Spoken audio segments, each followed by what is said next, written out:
की राजनीति के खिलाफ हैं। बुलडोजर की राजनीति को समझना बहुत ज़रूरी है। समाज को बांटने का ये एक नया तरीका, हर रोज़ ये नया तरीका ला रहे हैं और अभी एक नया तरीका ये बुलडोजर का कल्चर है।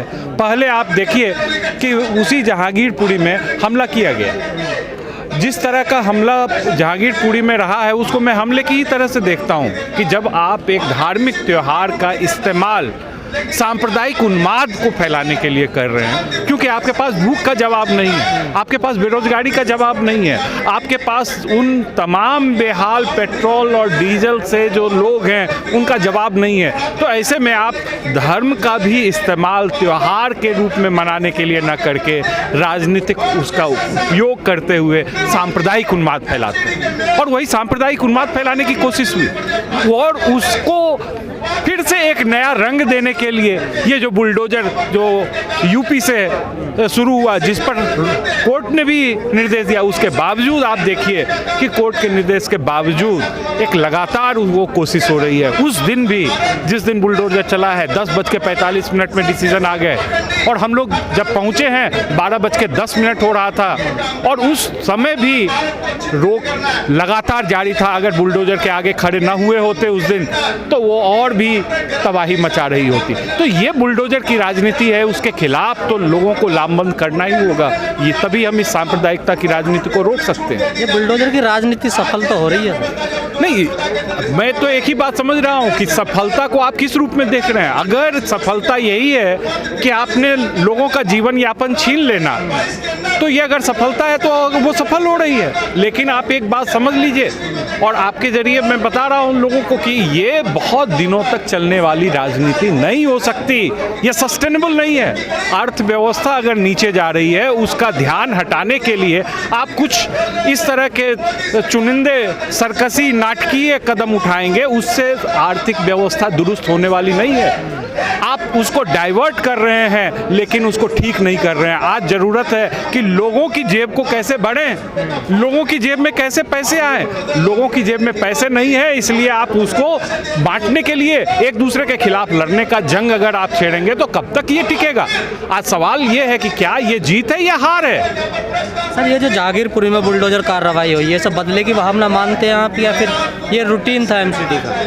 ये शुद्ध रूप से बदले की भावना है। अगर आपने देखा होगा तो ये मैं क्या, खुद उनका प्रदेश अध्यक्ष आदेश गुप्ता बोल रहा है। उसी दिन आप देखिए इंडियन एक्सप्रेस की खबर बन रही है कि आदेश गुप्ता का लेटर जा रहा है तमाम एमसीडी में। और आपको ये भी बता दूं कि एमसीडी का टर्म खत्म हो चुका है और उसका चुनाव अभी टाला गया हुआ है और उसके बावजूद ब्यूरोक्रेसी के सहारे बीजेपी अपनी राजनीति को वहां तक ले जाती है, निर्देश देती है कि आप बुलडोजर की। तो ये मैं नहीं कह रहा हूं, ये तो आदेश गुप्ता खुद कह रहा है कि वो बुलडोजर उसने सेलेक्टिव तरीके से, वही अगर आप देख लीजिए कि क्या है ये इंक्रोचमेंट किसको आप कहते हैं कि क्या जीवन को जीने के लिए एक संसाधन खड़े कर लेना क्या इंक्रोचमेंट है?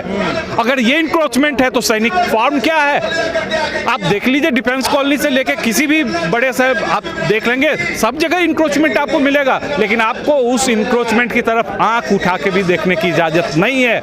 आप देखेंगे कहाँ, जहाँ ठेली पर, रेडी पर, पटरी पर सब्जियां मछली अगर बेच रहा है तो आपको वो इंक्रोचमेंट दिखाई देता है और उसके जीवन को छीनना आपको इंक्रोचमेंट दिखाई देता है। तो सवाल ये है ना, तमाम हिंदू संगठन के लोग कह रहे हैं कि अब हम शोभा यात्रा भी नहीं निकाल सकते। अगर शोभा यात्रा निकालते हैं तो हमारे ऊपर पत्थर आते हैं। शोभा में शोभा होनी चाहिए, शोभा की यात्रा में शोभा तो हो। क्या बंदूक, तलवार, कट्टे, इनके जरिए शोभा यात्रा निकलती है? आज तक तो हमने ये शोभा यात्रा का ये मतलब नहीं समझा था। फूल हो, धूप बत्ती हो, अगरबत्ती हो, सुगंध हो, अच्छी भाषा हो, तब तो वो शोभा यात्रा है। ये तो सीधा सीधा जहर यात्रा है, हत्या की यात्रा है, षड्यंत्र की यात्रा है। इसको किसी भी तरह से शोभा यात्रा नहीं कर सकते। अब तो तमाम मीडिया में वो विजुअल्स हैं जिनमें वो लहराते हुए, तमंचे लहराते हुए लोग देख रहे हैं। तो अभी अगर इसको शोभा यात्रा मान रहे हैं तो ये बहुत बड़ी भूल होगी। लेकिन सर, इसी महीने में 2 शोभा यात्रा निकलते हैं। अम्बेडकर का अनुयायी भी निकालते हैं क्योंकि उनका जन्मदिन है। वो भी उसी मस्जिद वाली गली से गुजरते हैं, उनके ऊपर तो कोई हमला नहीं होता, उन्हें तो पानी पिलाया जाता, रुआवजा पिलाया जाता, तो फिर इन्हें बजरंग दल विश्व हिंदू परिषद वालों पर क्यों पत्थर फेंके जाते हैं? मैं तो बताया उसी दिन 2 और यात्राएं हो चुकी थी, शोभा यात्रा, लेकिन उस पर तो कोई पत्थर नहीं फेंका गया। आखिर ये तीसरे पर क्यों फेंका गया? ये सवाल बहुत इंपॉर्टेंट है और यही सवाल अभी पुलिस के छानबीन का आधार भी है। और हम चाहते हैं कि पुलिस दूध का दूध पानी का पानी निकाले कि आखिर क्या वजह हुई कि तीसरे में ही ये हुआ। क्या वो रूट पर था?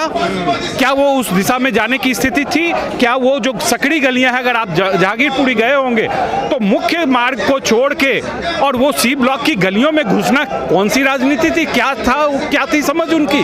और ठीक उस समय 3 साढ़े 3 बजे सारी शोभा यात्राएं खत्म हो चुकी थी। उसके बाद ये डेलिबरेट तरीके से शाम में रोजा खोलने के समय जिस तरीके से निकाला गया, ये बहुत साफ है कि ये षड्यंत्र के तहत किया गया, ये शोभा यात्रा नहीं थी। जब बिल्डोजर का आप लोग विरोध कर रहे हैं लगातार, आज जंतर मंतर पर भी आए, तब भी दिल्ली में कई जगह चिन्हित की जा रही है कि यहाँ पर बिल्डोजर चलेगा, जैसे शाहीन बाग का नाम आ रहा है सर। देखिए हमारी साफ है, ये तो आप खुद ही जब देख रहे हैं आपको साफ साफ समझ में आ रहा है, तो क्या आम जनता मूर्ख है?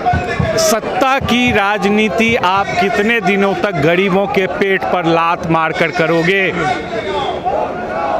ये बिल्डोजर गरीबों पे चलता है, अमीरों पे भी चलता है? आप बताओ, क्या आपने देखा है किसी अमीर के घर पे बुलडोजर चलते हुए? यूपी में तो विपक्ष वाले रो रहे हैं कि हमारे ऊपर चल रहा है। नहीं, वही तो मैं वो पूछ रहा हूँ, मैं दिल्ली में पूछ रहा हूँ आपसे कि दिल्ली में आपने किसी कहीं देखा किसी इलाके में जहाँ अमीरों के ऊपर बुलडोजर चलाया गया हो? हाँ, एक वक्त आया था जिस समय लग रहा था कि दुकानें टूटेंगी, लेकिन उसके बाद क्या हुआ?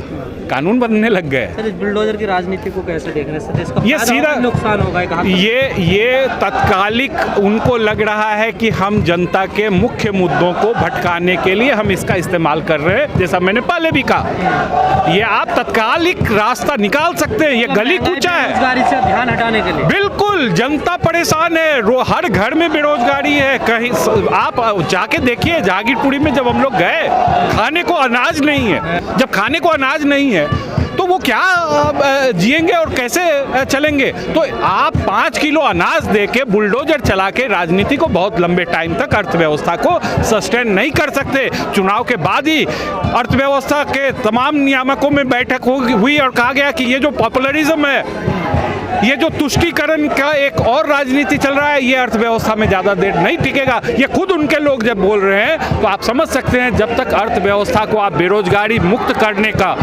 आप नई रास्ता दिखाएंगे तो आपको ये ज़्यादा दिन तक सस्टेन करने वाला नहीं है। आखिरी सवाल, तमाम इस पूरे मामले में कहा जा रहा है कि एक तरफा कार्रवाई हो रही है, एक समुदाय को टारगेट किया जा रहा है, आप इससे सहमत हैं? बिल्कुल सहमत है। आपको बता दूं, मैं फैक्ट फाइंडिंग कमेटी में भी गया था। पहले दिन फैक्ट फाइंडिंग कमेटी जो बनी थी, उसके बाद प्रेस कॉन्फ्रेंस भी किया था और हमने दिखाया था, बताया था। आज भी आपको बताऊं, सिर्फ 5 हिंदुओं के लोगों को गिरफ्तारी हुई है 27 में, और उसमें 5 में 4 एक ही परिवार के हैं। और वो कौन है? आपको बता दूं कि वो जी ब्लॉक के अंदर रहते हैं और उन्होंने सरकार के मंदिरों पर, सरकारी जमीन पर वो मंदिर बनाया हुआ है और मंदिर उनके परिवार के खाने भरण पोषण का साधन है। और वहीं वो आरएसएस की शाखा कर रहे हैं। आरएसएस की शाखा के जरिए वहां पर वो हिंदूकरण कर रहे हैं और ये पहली बार उन्होंने वो यात्रा के नाम पर ये हिंदू मुसलमान करवाने का षड्यंत्र किया था।